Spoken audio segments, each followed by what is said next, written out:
Capítulo 23, moral estranha. Odiar, aborrecer, pai e mãe. Aquele que houver deixado pelo meu nome sua casa, seus irmãos, ou suas irmãs, ou seu pai, ou sua mãe, ou sua mulher, ou seus filhos, as suas terras, receberá o cêntuplo de tudo isso e terá por herança a vida eterna. Então disse-lhe Pedro: quando a nós, vês que tudo deixamos e te seguimos, Jesus lhe observou: digo-vos em verdade que ninguém deixará, pelo reino de Deus, sua casa, seu pai, sua mãe, seus irmãos, sua mulher, que não receba, já neste mundo, muito mais, e no século vindouro, a vida eterna. Disse-lhe outro: Jesus, eu te seguirei, mas permite que antes disponha do que eu tenho na minha casa. Jesus lhe respondeu: quem quer que, tendo posto a mão no arado, olha para trás, não está apto para o reino de Deus. Jesus, voltando-se para a multidão que o acompanhava, disse: aquele que vem a mim e não odeia o seu pai, sua mãe, a sua mulher, seus filhos, seus irmãos, as suas irmãs e até a sua própria vida, não pode ser meu discípulo. Aquele que não toma sua cruz e me segue, não pode ser meu discípulo. Jesus era doçura personalizada. Se ele pregava o amor, como poderia ter dito isso? É um contrassenso.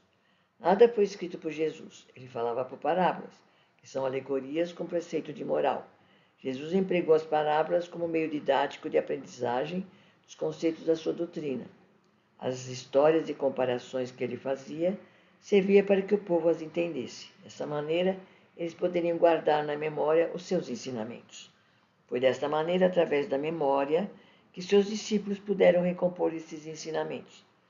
Para facilitar mais o entendimento das coisas espirituais, Jesus utilizava motivos naturais da vida comum, como a pesca, a colheita, a semeadura, as festas de casamento, o uso de moedas e comparações com o que ocorre na vida comum e nos interesses rotineiros do homem. A língua escrita pelos seus discípulos foi a hebraica. A língua hebraica não era rica em muitas de suas palavras, tinha diversos significados, depois foi traduzida em várias outras línguas, e daí a dificuldade de entendermos muitas vezes o que Jesus realmente queria dizer. Por exemplo, na frase de Lucas: se alguém não vem a mim e não odeia, ama menos o seu pai e sua mãe, devemos analisar se realmente Jesus falou, e se falou, qual a língua que utilizou, e se o significado da palavra é o mesmo que a da nossa. Por exemplo, no original francês, o verbo empregado é odiar. Na tradução original da Bíblia, foi empregado no lugar de odiar, aborrecer. Em grego, kei ou misei não quer dizer odiar, mas amar menos. O verbo em hebreu que Jesus deve ter empregado exprime ainda melhor, porque não significa apenas odiar, mas também amar menos, não amar tanto quanto, não amar igual a outro. Quanto à cruz, que Jesus se refere no texto, pode dividi-las em três aspectos: no cumprimento do seu dever de cada dia, no sofrimento e na mediunidade. O que ele quis dizer é que numa mesma família existem várias pessoas que precisam viver juntas. Só que cada uma delas tem um grau de evolução, uma bagagem espiritual diferente uma das outras. Todas opiniões contraditórias que se formam dentro de um lar, que poderão desviar do caminho espiritual aqueles que querem seguir, crescer e evoluir. Temos também, numa mesma família, várias crenças, várias opiniões, várias personalidades, várias índoles. Devemos aprender a respeitar as diferenças e aceitar as pessoas como elas são, porque cada um dá exatamente o que tem para dar de acordo com a sua evolução, a sua maturidade espiritual, conforme o seu despertar perante as leis divinas e aos ensinamentos de Jesus. Dignidade, qualidade moral que infunde respeito, consciência do valor próprio, honra, autoridade, nobreza, qualidade do que é grande, nobre, elevado, respeito aos próprios sentimentos, valores, amor próprio.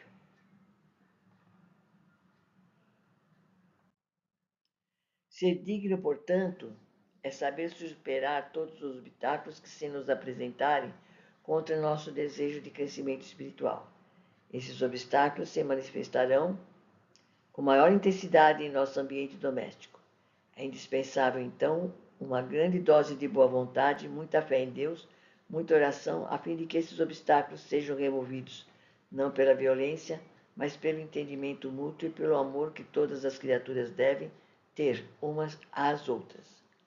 O que nós devemos fazer é diferenciar o que é família e parentela. Família constitui o símbolo dos laços eternos. Parentela constitui as lutas duras que temos para diluir as imperfeições dos sentimentos. Família não é parentela, mas a parentela será família mais tarde.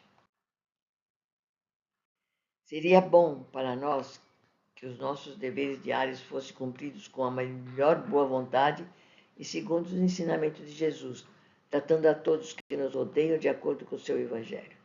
Para atingirmos esses objetivos, devemos prestar atenção aos nossos pequenos atos dentro do Evangelho de Jesus, elevando nosso padrão de moralidade, do trabalho, de fé em Deus e do amor ao próximo. Quanto ao sofrimento que muitas vezes passamos, corresponde à cruz que devemos carregar durante a nossa vida aqui neste planeta. Não há efeito sem causa. Quando passamos por alguma vicissitude, é para que sejamos testados na nossa perseverança, na nossa fé, na confiança e na justiça divina.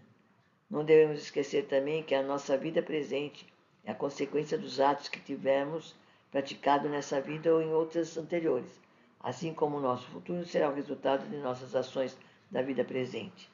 Geralmente quem sofre se afasta de Jesus, fica se lastimando.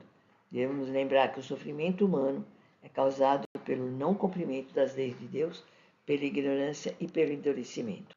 Podemos escapar da justiça terrena, mas jamais poderemos escapar da justiça divina, que dá a cada um de nós o que merecemos como consequência dos nossos atos. A ignorância é uma outra causa de sofrimento. É a que conduz ao vício e ao crime. Por isso, aquele que tem algum conhecimento do Evangelho deve procurar passar aos menos favorecidos, combatendo a ignorância, ensinando a respeitarem os ensinamentos de Jesus. O endurecimento de um indivíduo é outra forma de sofrimento. Para aqueles a quem foi já mostrado o bom caminho, mas que por orgulho, por comodismo, por conveniências sociais ou por pouca vontade, persistem no erro, acabam semeando sementes de sofrimento que mais cedo ou mais tarde, ou nesta vida ou na outra, irá resultar numa colheita de frutos amargos. Para podermos ser dignos de Jesus, quando tivermos algum sofrimento, devemos ter calma, resignação, paciência e coragem para carregarmos a nossa cruz até o fim. E não esquecemos jamais que todos somos filhos de Deus e que o Pai está nos olhando. Devido ao nosso estado de incompreensão, nós muitas vezes perguntamos por que temos tantos dramas, essas disparidades na vida, esse desequilíbrio entre os homens, como se Deus não soubesse dividir.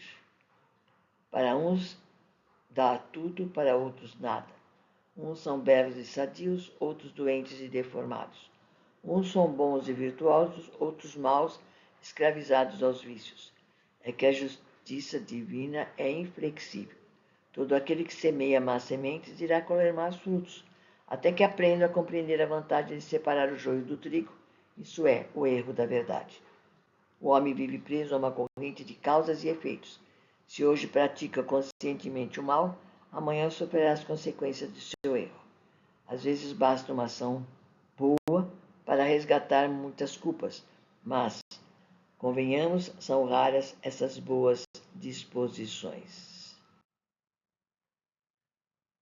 O ser humano é fraco e mesquinho e vive preso à matéria, concentrando seus interesses e esforços nas construções das coisas materiais. Quando despertar na vida espiritual, verificará que correu atrás de ilusões. Como não conquistou nem um pouco de bens espirituais, estará com sua alma perdida na maior pobreza espiritual. Eles acham que a vida terrena é um meio que Deus lhe dá para o progresso de suas almas. E como acham que a vida terrena é passageira, envidam os seus melhores esforços na aquisição de tudo quanto lhes possa ser útil na pátria espiritual, como se pudesse levar para a vida espiritual suas contas bancárias, joias, carros, etc. A única maneira de conseguir a riqueza espiritual, que fará com que suas almas se achem ricas e felizes, quando desencarnarem, é perder a alma por Jesus, isto é, quer dizer, seguir rigorosamente os seus ensinamentos.